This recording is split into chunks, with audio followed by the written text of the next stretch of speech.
Bienvenue dans cette vidéo. Alors je vous propose ici l'exercice 1 du brevet des collèges septembre 2017 Polynésie. Alors c'est un exercice de statistique assez simple. Petite question sur le tableur qui peut poser quelques problèmes, mais globalement ça va bien se passer. Donc on est parti. Alors, je vous montrerai sur un vrai tableur comment ça fonctionne, les trois formules qu'on vous propose. Donc l'idée de tout ce sujet de Polynésie, c'était le sport. Donc là on va étudier des médailles donc aux Jeux Olympiques. Première chose, donc déjà on vous donne un tableau. Alors, ce tableau, on le lit bien. Bon, c'est un tableau donc, qui vient d'un tableur. Donc ici, vous avez en première ligne les intitulés des colonnes. Le rang, pays, or, argent, bronze, etc. Ensuite, donc on a les rangs de 1 jusqu'à 10. Pays, donc tous les pays, avec classés dans l'ordre de leurs points. Et on verra comment on calcule les points. Est-ce qu'ils font la somme ou pas. Donc ici, on vous le dit. Donc sur une feuille de calcul, on a reporté le classement des 10 premiers pays par le nombre de médailles. Donc déjà, le total ici, 121, c'est la somme donc, des trois nombres que vous avez là, or, argent et bronze. Alors, on vous propose trois formules pour remplir ce 121. Alors, qu'est-ce qu'on a fait pour trouver 121? Évidemment, on a fait la somme 46 plus 37 plus 38. Donc, on peut tout à fait se dire que la première formule est bonne. Mais ce n'est pas la question. La question, c'est qu'est-ce qu'on va mettre comme formule? Donc, en case F2, donc ici, pour que, en étirant cette formule, eh bien, elle se reproduise sur toutes celles d'en dessous. Alors pourquoi et quelle est la bonne formule? La bonne, c'est la formule B. Alors, pourquoi c'est la B? Alors d'abord parce que la formule B, elle est bonne. Quand on écrit égal dans une cellule, ça veut dire qu'on est en train de faire une formule. C'est d'ailleurs pour cela que la formule C n'est pas bonne. La formule C n'est pas bonne parce que il n'y a pas le égal ici. Donc ici, si vous mettez ça, le tableur ne va tout simplement faire qu'écrire C2 plus D2 plus E2. Pour lui, ça ne sera pas une formule, donc il va juste écrire. Je vais vous le montrer. Pour l'histoire donc de la somme, eh bien ça c'est une des instructions qu'il faut connaître. Quand on veut faire donc une somme ou une moyenne, alors si vous voulez somme, vous mettez somme. Et si vous voulez faire la somme de plein de cases, vous mettez la première des cases. Ici, c'est C2. Et vous inscrivez la dernière. C'est-à-dire qu'ici, si vous mettez 2 points, ça veut dire qu'on va faire la somme de toutes les cases qui sont entre C2 et E2. C2 et E2 comprises. Donc ici, ça fera C2, D2 et E2. Pour la première formule, bon, 46 plus 37 plus 38, on a bien un égal. Donc le tableur va calculer, il va bien donner 120. Par contre, quand vous allez étirer cette formule, la formule A, eh bien, rien ne va changer. Donc ça va rester la même chose, égale 46 plus 37 plus 38. Donc ça marquera 121 partout. Donc tout de suite, je vous montre ce que ça donne sur un tableur pour que vous rendiez bien compte. Donc voici le tableur, j'ai déjà rempli toutes les cases. Alors ici, ce qu'on va faire, parce que le but du jeu c'est quand même de trouver ces cases-là, j'efface ces cases-là, donc je les coupe et je vais les remettre à côté, comme ça on pourra comparer. Donc voilà. Ici, j'ai perdu les cases vertes, mais ça c'est pas très grave. Alors, on veut ici donc ce 121 qui se calcule. Alors qu'est-ce qu'on fait? On va tester la première formule. Donc si on met égal 46 plus 37 plus 38, voilà, ça donne 120. Pas de problème. Par contre, quand vous allez donc cliquer gauche puis descendre, et on reste appuyé, et bien vous voyez, ça reste toujours 120. Pourquoi? Bien, ce que je disais tout à l'heure, ici, dans chaque cellule, et bien on a copié exactement la même chose. Puisque le fait de copier, d'étirer une cellule, ça change, ici, quand on va vers le bas, ça change le numéro des lignes. Mais ici, vous n'avez pas de numéro de ligne, vous n'avez même pas d'emplacement de cellule. Donc, ça veut dire que cette méthode n'est pas bonne. On efface tout. Deuxième formule qu'on vous propose, c'est donc C2 plus D2 plus E2. Dans l'idée, ce n'est pas idiot du tout, ça pourrait marcher, sauf que effectivement, comme vous n'avez pas mis le symbole égal, eh bien vous voyez, ça ne fait que du texte. Ça ne considère pas que c'est une formule, et donc il va écrire C2 plus D2 plus E2, et en descendant d'ailleurs, ça ne va pas changer du tout, vous voyez, rien ne va changer, puisque pour lui, on n'est pas dans un mode de calcul. Alors, si on avait mis par contre un égal, oui, ça aurait tout changé. Là, par contre, ça aurait marché, puisque il aurait considéré que c'est une formule, et donc il aurait fait bien additionner le nombre qui est en C2, plus ce nombre en D2, plus ce nombre en E2, il aurait bien trouvé 120. Et d'ailleurs, en descendant, eh bien, il aurait exactement fait ce qu'il fallait, puisque, vous voyez, cette formule ici qui est en F2, hein, c'est C2 plus D2 plus E2 avec le égal, eh bien, dessous, vous voyez, elle a changé. Le C2 est devenu C3, le D2 est devenu D3 et le E2 est devenu E3. C'est le principe, hein, quand on étire une cellule, et ainsi de suite. Quand vous descendez, vous voyez, à chaque fois, les numéros des lignes ont changé. Alors ça marche parce qu'on a mis un égal et qu'on a mis des numéros de cellules. Ça veut dire que donc, la formule 3 aurait pu être bonne à condition de mettre le égal. Alors la dernière formule qu'on propose, alors j'efface tout ce qu'on a mis, voilà. C'est une formule qu'on peut obtenir avec le tableur parce que c'est des formules qui sont incluses directement. Ici, ça marche dans formule, vous tapez formule et ici vous cherchez somme, oui, somme automatique. Voilà, et vous indiquez toujours quand on fait une somme les cellules. Vous voyez, somme, j'ai indiqué en cliquant gauche les 3 cases qui m'intéressent. Je valide ici et j'ai bien 121. Vous voyez, il y a marqué somme C2 2.E2 avec le égal, vraiment très important.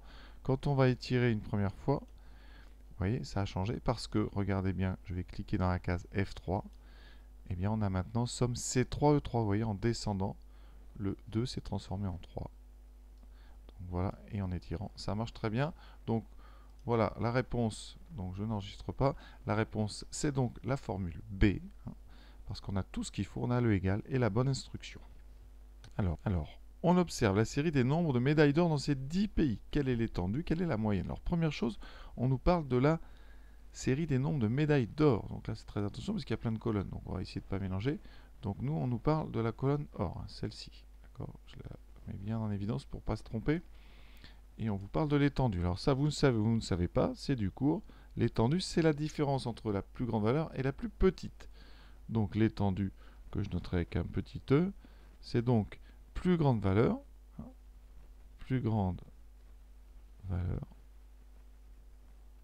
moins la plus petite valeur.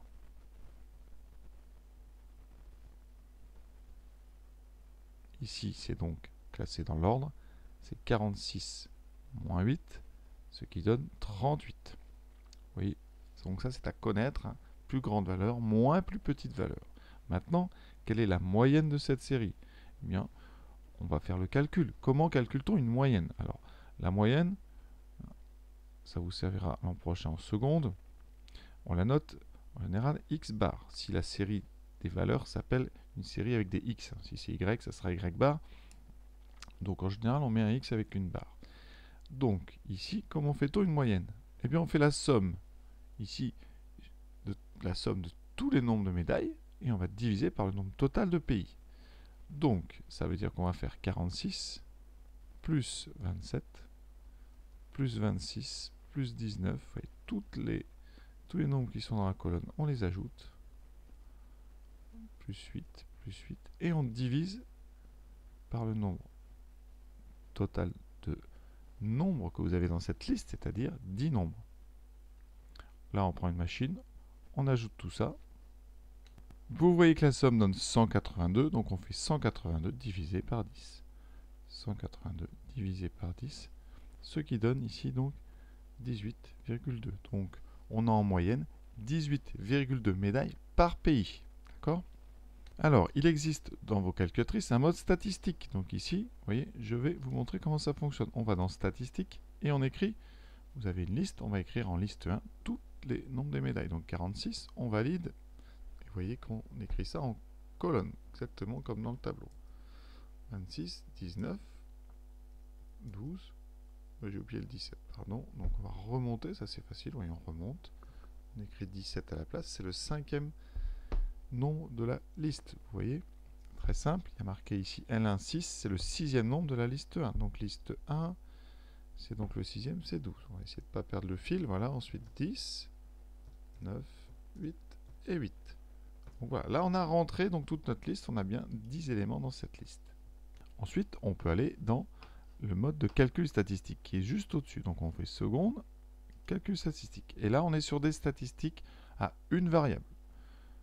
On n'a qu'une variable, on étudie le nombre de médailles, voilà. Donc ici, on valide. Alors, soit on appuie sur 1, soit sur Entrée. Voilà. Et là, tout va s'afficher. Alors, les données.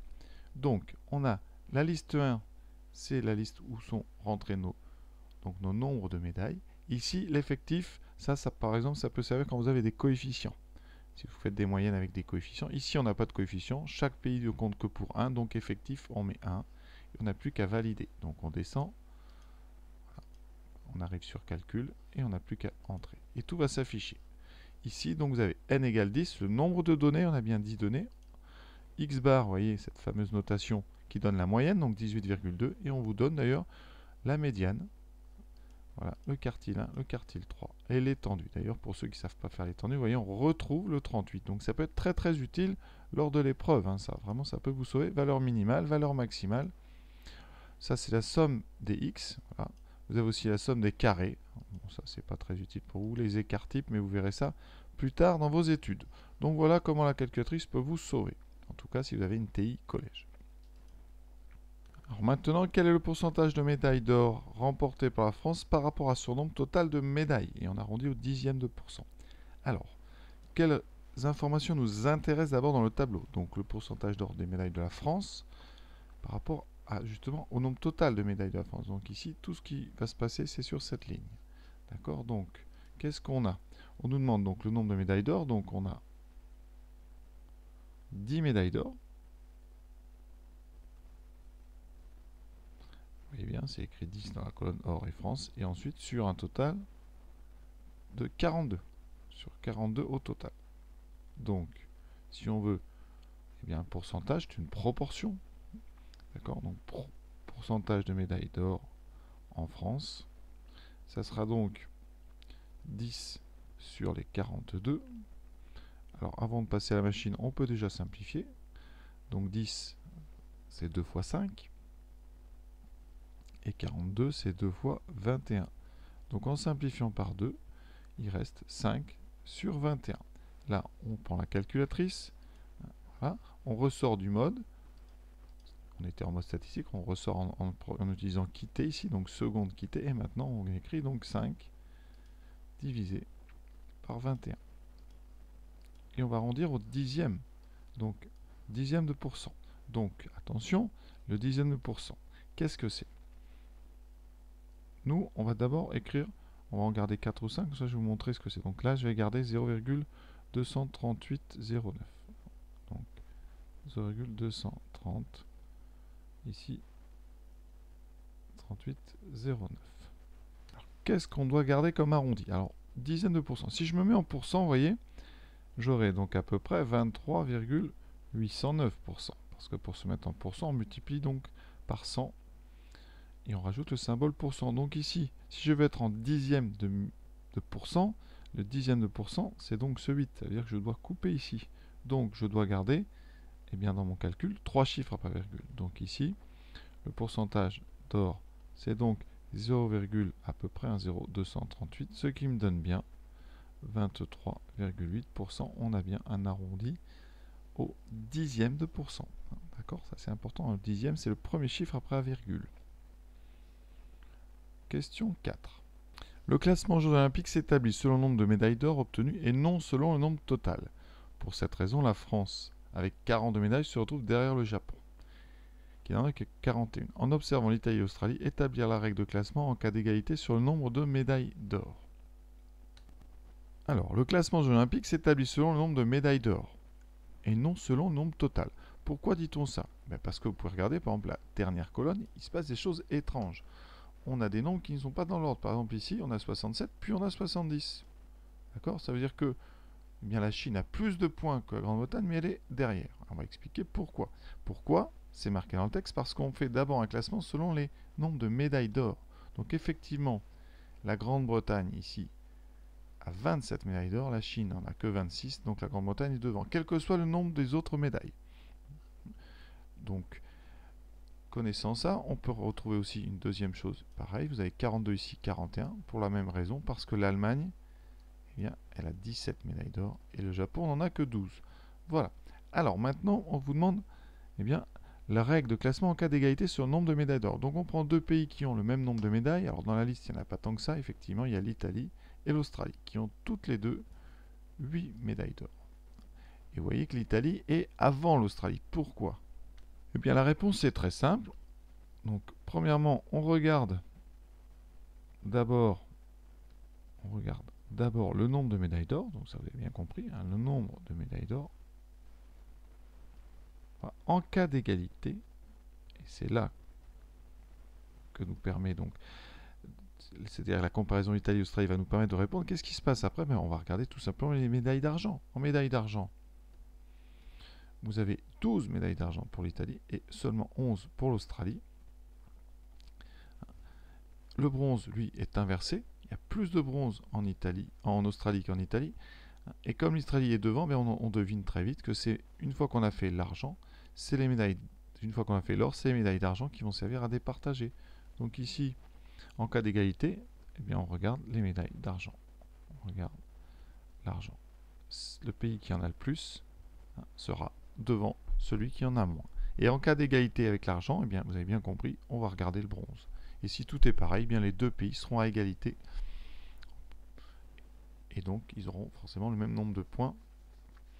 Et on mettra après, je ne sais pas dans quel ordre, mais on mettra peut-être selon l'ordre alphabétique, si vraiment il y avait une égalité totale.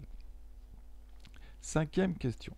Un journaliste sportif propose une nouvelle procédure. Chaque médaille d'or rapporte 3 points, chaque médaille d'argent 2 points et chaque médaille de bronze 1 point. Est-ce que la France dépasserait le Japon? On va tout simplement calculer les points de la France. Donc points de la France. Alors France, on a donc ici 10 médailles d'or, 18 d'argent, 14 de bronze. Donc on fait tout simplement 10 fois 3 plus 18 fois 2 plus 14. Alors ce qui nous fait 30 plus 18 fois 2, 36 plus 14. Alors 36 plus 14, ça fait 50. 30 plus 50, on trouve 80 points. Maintenant, on fait le Japon. Donc point du Japon, on regarde la ligne concernant le Japon. Ici 12, 8, 21. Donc le Japon aura donc 12 fois 3 pour les médailles d'or, plus 8 fois 2, plus 21 médailles de bronze fois 1. Ça fait donc 3 fois 12, 36, plus 2 fois 8, 16, plus 21. Ce qui me donne 36 et 16, 52, plus 21. Et donc ici, ça va faire 70, 73 points. Et donc, effectivement, la France dépasserait le Japon. La France dépasserait, effectivement, donc dépasserait le Japon. Donc, une question plutôt simple. Voilà pour ce premier exercice. Donc, c'est effectivement comme ça qu'on classe les pays lors des Jeux Olympiques. Donc, maintenant, vous le saurez. C'est d'abord les médailles d'or, puis les médailles d'argent, puis de bronze. Voilà, à très bientôt.